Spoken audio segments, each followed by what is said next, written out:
What's up, marker heads? It's me, Karen. I'm finally back after nearly 2 months without the internet. That's right, I haven't had the internet for a while, so yeah, I've been gone. But before I say anything else, I just really want to apologize to all of you who did not receive your art trades in the mail yet. I shipped a bunch of stuff, like a ton of stuff, way back before I lost the internet, which I think was in November. Can't remember.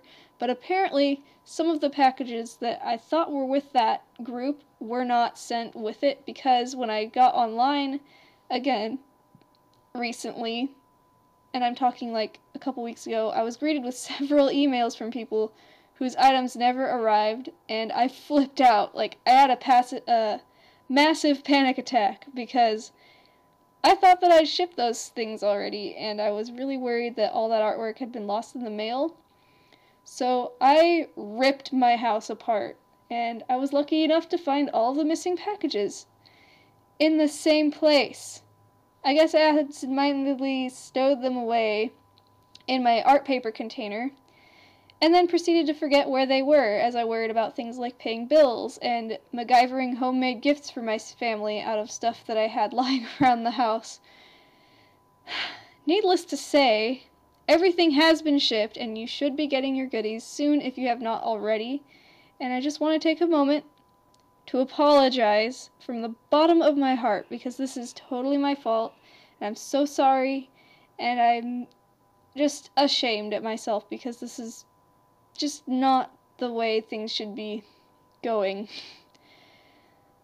I'm so sorry. Anyway, I have shipped all of your stuff, so please let me know when you get it. Let's move on to something a little bit more cheerful.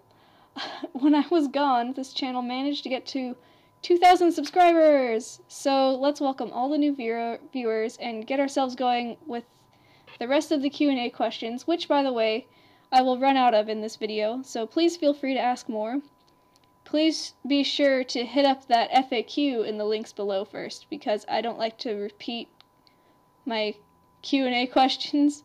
And obviously, since I have been gone, I may have missed your questions from the past 2 months, so please, if you've asked some between like now and the beginning of December, end of November, please ask them again, because I really want to hear from you.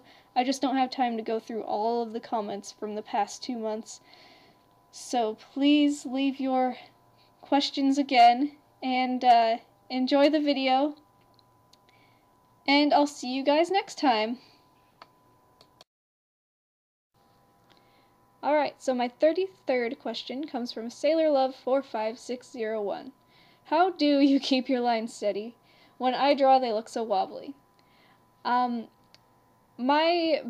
biggest tip that I can give you when doing your lines is that I always do my lines in short strokes, because if I try to do long strokes, it just doesn't turn out very well.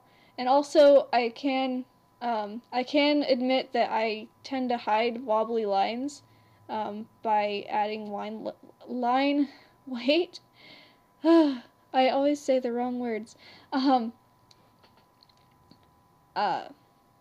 when I talk about line weight, obviously, I mean adding thick and thin lines. And a really good idea is to have your sketch pretty detailed out before you start lining them. And that way you just have a really good guide. Those are my 3 tips. Go in short strokes. Add line weight, it really hides wobbly lines. And have a good sketch that's pretty detailed before you start inking. My 34th question comes from Pink Rose Leia Chihiro. They ask, can you do a tutorial on Prismacolor pencils? Honestly, I don't really use colored pencils that much, and I'm one of those people who doesn't like to do tutorials unless I actually know what I'm talking about. And since I don't know what I'm talking about with Prismacolor pencils, I would suggest looking for someone who does instead of asking me. And I'm not trying to be rude or like elitist or whatever, But I really only do Copic stuff, and I'm going to feel like I'm trying to be a know-it-all if I try to tell people how to use something I don't even know how to use. So, personally, I'm not sure if she does tutorials, but Blue Rose Arkell is pretty good with her Prismacolor pencils. And you know, you can just search Prismacolor pencil tutorial in the YouTube search bar, and you'll probably find something really helpful. Personally, I'm not the person you'd want to ask. Sorry. Alright, so my 35th question comes from Anime Leva 156. They ask, do you get artist block, and if you do, how do you overcome it? This answer is going to be really long. It might fill up the rest of the video, just so you know, because I have a lot of suggestions.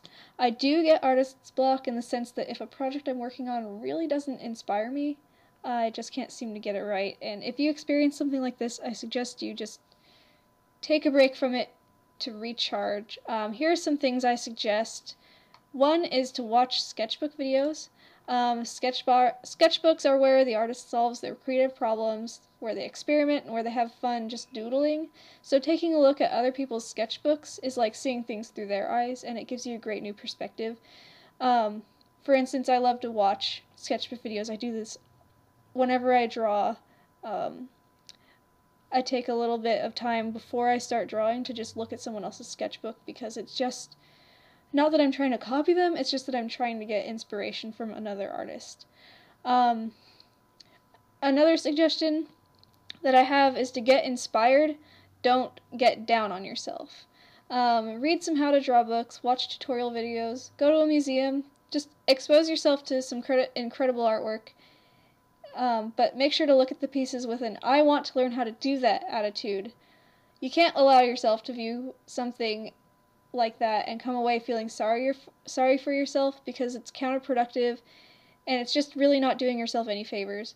So don't say I can't do that ever, I'm not that good. Say I'm going to try to be that good someday. Because if you're just saying, oh, I can never do that, then you never will. So another one is to try something new. Maybe you want to be creative, but you just can't seem to get that one drawing done. It's just not working out for you.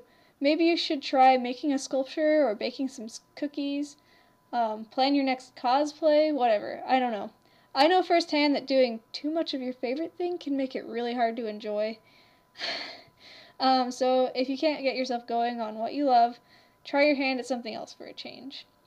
And my last suggestion is to take a vacation. Sometimes it's good to just take a day off and do something not related to your artwork at all, like take a trip to the park or the beach, or sometimes you just need to let yourself sit back and enjoy a few hours of video game time. Sometimes you just need to know when you should relax. There's a lot of other stuff that I could suggest, like trying some creativity games or whatever. And those are really great too, but I'm probably running out of time, so I should stop. My 36th question comes from FanArtJE. They say, I was wondering how old you are, and since when did you start drawing? My answer to that is I was born in 1990, so, for instance, this year is 2013. I turned 23 this year. I started drawing, from ever since I can hold a pencil. I've loved to draw, but I was serious about drawing starting around the age of 13 or 14. I can't remember exactly. And if you wanted to know when I started using the markers, Copic markers, I started using those in 2007. So, those are the, I guess that's my condensed timeline, if that helps.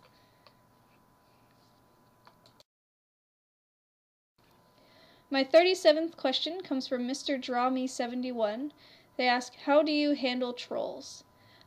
Basically, my rule of thumb is if there's a troll, they get ignored. And if they're really nasty, I'm gonna block them. That's pretty much the way I deal with trolls. I don't get trolls that often. But it's basically the same as a bully in real life. You just ignore them, and they'll leave you alone because they're not getting anything out of you. And that's all they want is a reaction. So if you guys see a troll on your channel or maybe on somebody else's channel, just ignore them because they're looking for a reaction. That's what they want. So just don't give it to them. Because really, if someone's being a jerk, then why would you give them what they wanted? So just ignore them. They'll go away. Alright, so my 38th question comes from Twig Crescent. He asks, how do you copyright a character? Please explain. Rather than having me explain, I think you should probably check out the US copyright law website. I'll leave a link to that in the description. I'm really sorry, I just don't, I'm not, a lawyer, so I really shouldn't be explaining stuff like this. So, please follow that link, and it should have,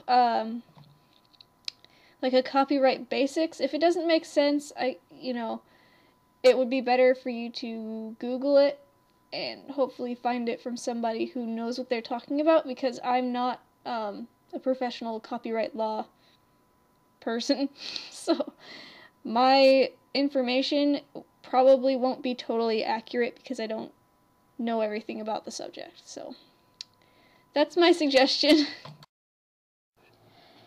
Alright, so that's it for the Latias drawing. I hope you really liked it. I really liked working on this one personally because I really liked the space theme, and I had a lot of fun coloring it. I had a lot of fun making black without actually using a black marker. That was really fun. And I think my favorite thing about this is the shading on the Pokemon themselves, because I really like the way they turned out.